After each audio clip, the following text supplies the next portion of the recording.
For nearly a year, Karur has remained the darkest chapter of the Chief Minister Vijay's political journey. It was here that the 41 people lost their lives in the tragic stampede at his election rally in September 2025. It was here that the questions were raised about crowd management, planning and even Vijay's own delayed arrival. And it was here that his leadership faced its toughest test. Vijay has returned to Karur. This is his first visit to the district as the Chief Minister of Tamil Nadu, returning to fulfill a promise he had made to the victims' families. The government has handed over compassionate appointment orders to the family members of those who died in the stampede and launched major development projects in the district. But beyond the official announcements, it was Vijay's political message that grabbed the headlines. Addressing the gathering, Vijay said, the Karur tragedy remains the most painful moment of his life. He claimed he had trusted the police completely, believing they would stop the rally if the situation becomes unsafe. Instead, he alleged that the police allowed the event to continue despite the swelling crowds. He also launched a direct tirade on the DMK, accusing then the government of politicizing the tragedy and suggesting that the police and the ruling establishment failed in crowd management before shifting the blame onto him. Very fair from the Chief Minister's side to express his point of view. So he is coming to Karur, he coming with a lot of emotion, even in the stage. When one brother has come up with his, I think 3-4-year-old kid. He was crying, the kid was laughing and asking, what are you doing, what are you doing? Then Chief Minister was completely broken and cried out very badly. Every one of us did the same thing. Just because of the Tamil Nadu government giving some job support to the family, nobody is happy about it. Either people who receive that order or people who are giving that order have done it with a very heavy heart. Okay, let me straight away go to Mr. Felix Gerald, the TVK spokesperson. Sir, what does this visit mean to Vijay, sir? Straight to you. What does it mean to him? It means our Chief Minister had gone to pay tribute, homage to the people who died in the planned massacre, I would say, because it is not an accident. It is not because of poor crowd management. It is a well-planned, orchestrated massacre. That is what I would say, because our leader, now the present Chief Minister, before going to Karur, he had gone to various other places. Okay, in none of the places police were not guiding us. Okay, in a place where I think in Trichy district, police advised not to go, Ariyalur, I think, because of the late hours and huge crowd. So our leader, he cancelled the campaign.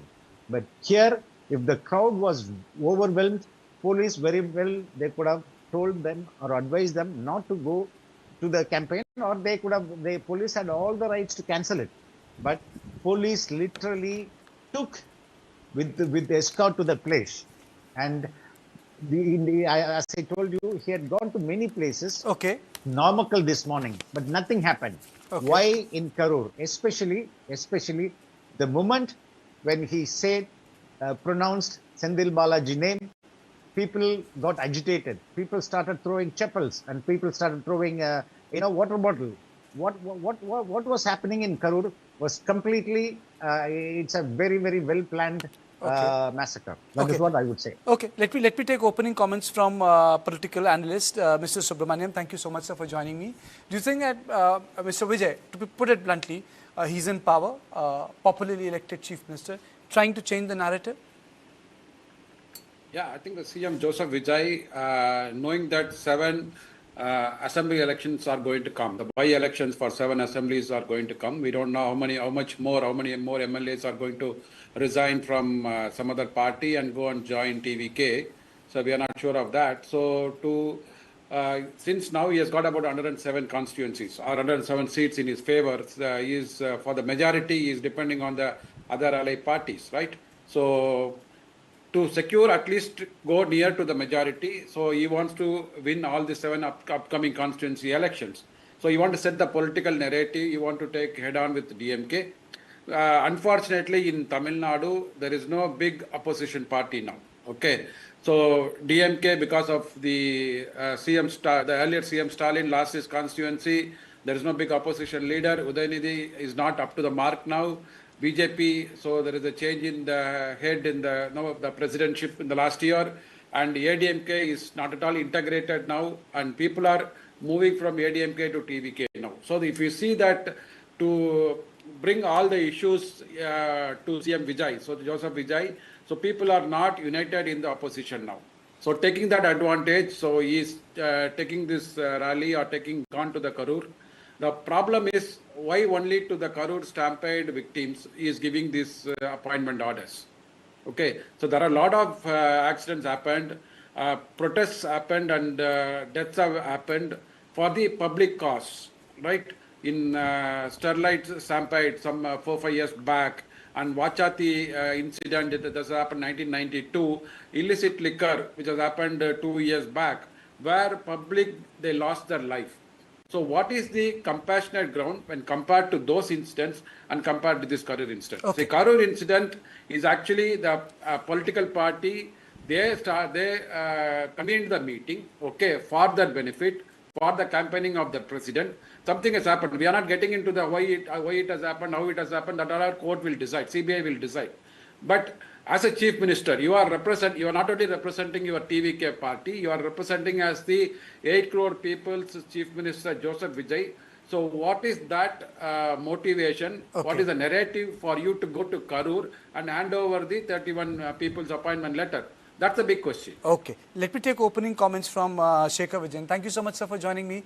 Your opening comments, what does this visit of Vijay mean at large when it comes to the politics of Tamil Nadu?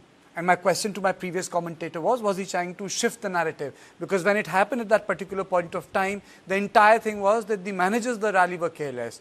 Now what he said is that it puts the light of the event in a different perspective. Shekhar. Thank you for having me over, and good evening to my fellow panelists. I believe, and I spoke about this last evening too, I think leadership is judged by accountability after a crisis, not just during it.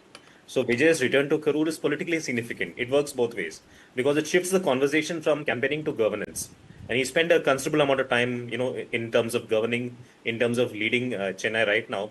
But by meeting the victims' families, providing, compassionate appointments and launching development projects, he's also trying to demonstrate, or he's also trying to show that his government has got the political willpower, to take responsibility beyond just symbolism. The real test, however, is whether these commitments translate into lasting institutional reforms. You have to also understand that he's an actor, right? And he will do what's required. But I think from what we've seen so far, he means action. He wants to do something, for the larger populace, and he's taking accountability for it. We've never seen this happening in the past for any politician. We've never seen politicians coming and, actually doing this. He's actually walking the talk. So credit where it goes. But the police role also raises important questions about, administrative responsibility. If, Vijay's allegation is that he trusted the police to access the crowd situation, then the focus naturally turns to crowd management protocols. And the larger picture is, how did this event even happen? How did this issue happen? I think the larger picture is we should not have a situation like this ever in the future. At the end of the day, lives were lost. No, yes, I completely agree. On this, I would like to join Felix. Felix, if you recall, the criticism was once the stampede took place, why didn't he go there earlier? If you recall, yes, I do remember. But before that, I want to answer the political stunt. See, today, as our friend said, there is no political opposition for us. As a single party, we have gained 108 seats. So it is not for politics. Today, we have all the DMK alliance, most of them are with us. Okay, again, it is not for the politics. It is for to express the accountability. Okay, and even DMK, immediately after the stampede, they gave 10 lakh rupees for the victims. So it is a welfare measure. People were literally killed not because of the accident. Okay. Earlier, it was a strategic move that we couldn't go to the place, because if the current chief minister had gone to Karur, on the day of the incident, there will be even more, death would have happened, because we know that there were a lot of DMK goons were literally stationed at the hospital. That is the reason none of the secondary leaders were also not able to go. Today, you can check with Mr. M.R. Vijay. He was an MLA of Karur. He was not allowed to visit the hospital. He was compelled to vacate that place. So there were a lot of, see, everything will be answered very soon. You know, one day the truth will come out. And again, I'm telling you, DMK is literally, you know, rattled the moment when you say Karur. Why are they rattling? Because if you see the statements of former Chief Minister, former DGP, former ADGP, none of them were able to give a proper, cohesive data. Okay, in terms of security arrangements. You said one thing. So, Mr. Subramanian, do you think that Karur is rattling DMK, or DMK has enough problems in its own hand right now? Yeah. Definitely, see, the Senthil Balaji and Karur and everything is interlinked. And the narrative what Joseph Vijay has taken during the campaign, that 10 rupee, that task mark bottle, so those are all went against DMK. And also the atrocities what the ministers used to do when they were in power. So all those issues went against them that favor the Joseph Vijay now.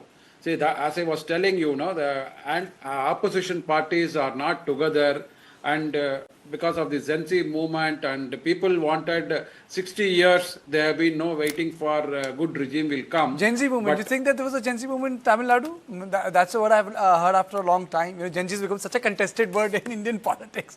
People are not using it. No, I mean it in a positive way. I am not linking it to the Pakistan or Bangladesh or Nepal Gen Z movement. Yes. I am saying that people who have not come and voted for ADMK and DMK because of their corrupt practices in the past. Okay. So people thought that, no, why can't we give the option to new leader? Okay. That's how the shift has been changed. That is, I don't know whether he is going to do a good governance or he'll be the better leader. Not because of that. Because the other guys are not doing good. So I am going to give an option to you said Vijay. Something very important. That doesn't. You said something you said something very important. You know, before I close in the show, I have to take this question to Shekhar. Shekhar, do you think that the Vijay's victory is a sort of a important marker that you really don't need an organization if you want to win? You can be an outsider. There has to be a public swell for you. You know, people say you can't defeat BJP. But Vijay was a rank outsider. ADMK and DMK are so well entrenched, and he was still able to smash through the bastions. Absolutely. You know, I would add one more point here. He was an outlier. He was an outlier. He has no experience. We're talking about a film star who's doing really well. Leaving all that and joining active politics is not easy. And he's come in with a strategy. He's come in with a plan. He knows exactly what he's doing. And the fact of the matter is, he understood the pulse of the crowd. You know, we were all caught napping, be it the media, be it the political analysts. Nobody had a clue that really social media handles were not caught napping. Vijay, I'll be very honest with you. I didn't know that he was going to sweep like that. You wrote Vijay on Insta, social. It was pulsating. You know, you knew it, that those, the Vijay was, Vijay was working very differently on various social media platforms. And organically, there was nothing pulled.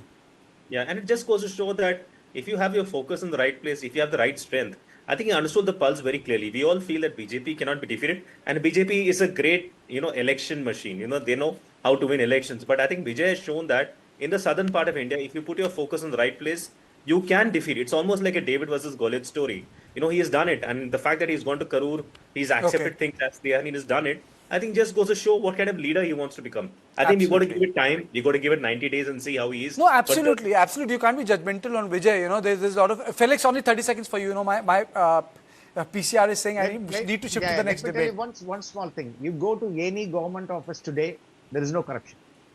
That is the thing that we have. I can't vouch for that. You are the spokesperson. You can vouch for it. You go check. You will have friends. You will have friends and relatives. I can only say that Vijay's victory is something which needs to be deciphered in detail, and it stands as an example for a lot of political parties, regional parties in North who say you can't defeat BJP. Mr. Subramanian, again 30 seconds. Yeah, 30 seconds. Yeah. See, for doing the job, we are paying the salary to the government servants. You cannot take pride that I'm not taking corruption. By following a traffic signal, I'm following a green signal. That is not a pride. That's a fundamental duty of the citizen. 145 Agree, crore sir, people. but that never existed in the last 70 That years. is okay. Okay, That is okay, but you can't okay. take a The last credit for 70 that. years. No, that is, you can't take a credit for that. Okay, okay, okay. Thank you. I really need to put an end to this conversation. But yes, Vijay is the man of the moment, and that's the conclusion. So this is all I had on 1.3, and in 1.3, I am going to talk to the researcher, the person, the Frank Hugo Beach, who predicted the powerful earthquake that rocked Venezuela.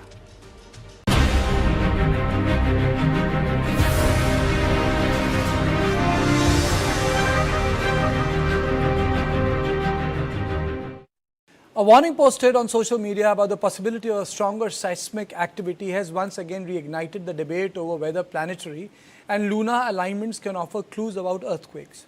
The warning came just hours before powerful earthquakes hit Venezuela, drawing global attention to the work of the Solar System Geometry Survey. While these claims continue to generate widespread interest, they are not accepted by mainstream seismology, which says there is no established scientific evidence linking planetary alignments to the earthquakes. To discuss the basis of these forecasts, the criticism surrounding them, and what his research aims to show, we are joined by Frank Hugo Beach, researcher at the Solar System Geometry Survey. Thank you so much, sir, for joining me. And let me begin by asking, you warned of a stronger seismic activity before the Venezuela earthquake. What specific planetary and lunar alignments led you to issue that alert, sir?